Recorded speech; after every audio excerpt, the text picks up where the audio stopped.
Bonjour et bienvenue. Nous allons voir cette semaine un point important.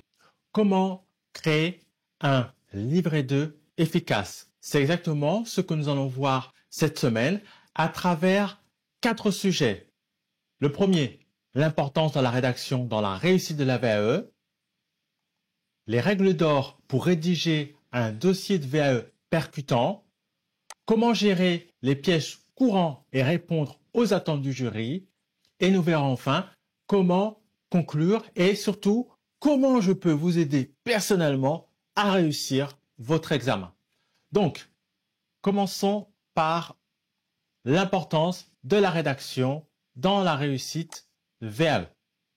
Donc là, le premier aspect que nous allons examiner aujourd'hui, c'est cette partie-là, c'est-à-dire, je vais le mettre un petit peu plus gros, c'est-à-dire ici, le dossier VAE, seul lien entre le candidat et le jury. En effet, lorsque vous écrivez à quelqu'un d'une manière générale, l'idée que la personne va se faire de vous va transparaître à travers ce que vous allez écrire. Et c'est exactement la même chose pour le livret 2. Votre jury se fera une idée de votre personne, votre personnalité, votre savoir-faire, votre savoir-être à travers les différents éléments que vous allez mettre à disposition du jury. Donc, comment faire? Qu'est-ce qu'il faut savoir?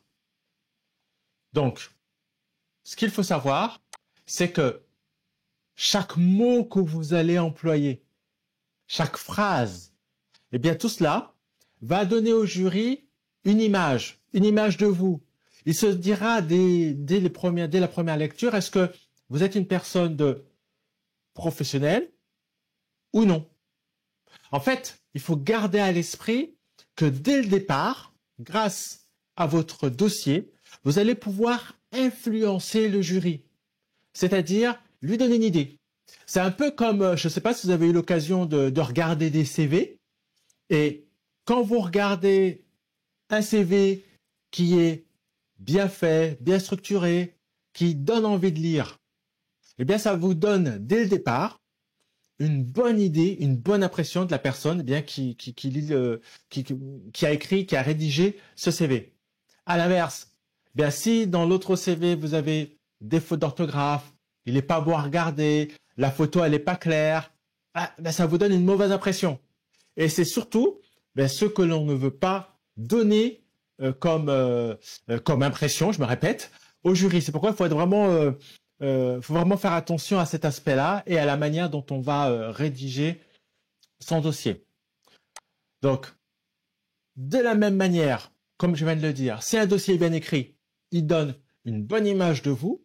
Inversement, s'il est mal écrit, il va peut-être révéler chez vous une personnalité différente de la réalité. Donc, faites attention à la manière dont vous rédigez votre livret. Donc, comme je l'ai dit, il faut savoir que il est important d'avoir une écriture précise et structurée. Qu'est-ce que ça veut dire? Ça veut dire que la manière dont vous allez écrire va fortement influencer votre jury. Il va falloir faire attention à la manière dont vous allez parler des situations que vous avez vécues. Expliciter avec précision vos différentes compétences. Pourquoi? Parce que si vous ne faites pas toutes ces choses-là, cela va nuire à la compréhension de votre parcours professionnel. Donc, il faut être vigilant sur cet aspect-là. La deuxième idée, ça concerne le vocabulaire, les mots que vous allez employer, la manière dont vous allez structurer vos idées et son argumentation.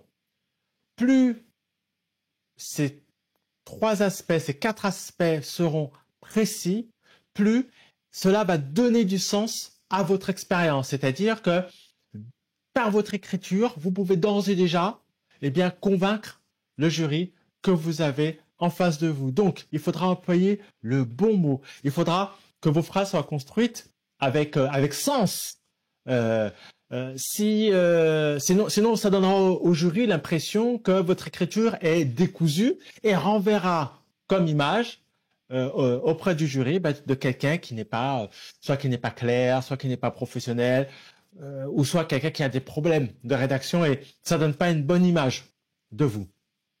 En fait, ce que vous allez écrire doit permettre au jury de bien comprendre ce que vous avez fait.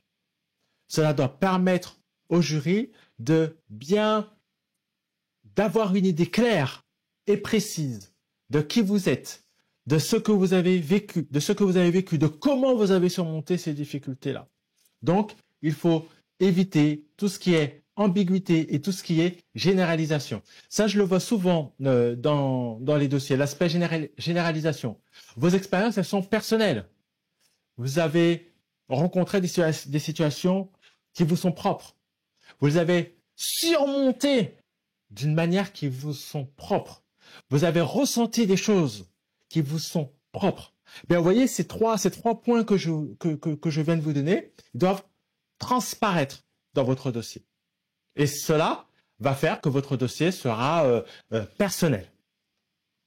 La dernière idée que nous allons voir, c'est que ce n'est pas la quantité de choses que vous avez faites qui est importante. Mais surtout, ce qui est important, c'est la manière dont vous allez expliquer ces choses-là, la manière dont vous allez valoriser votre expérience, parce que c'est ce que regardera votre jury. Donc voilà les idées que je voulais échanger avec vous. Je vous dis à demain pour la prochaine vidéo.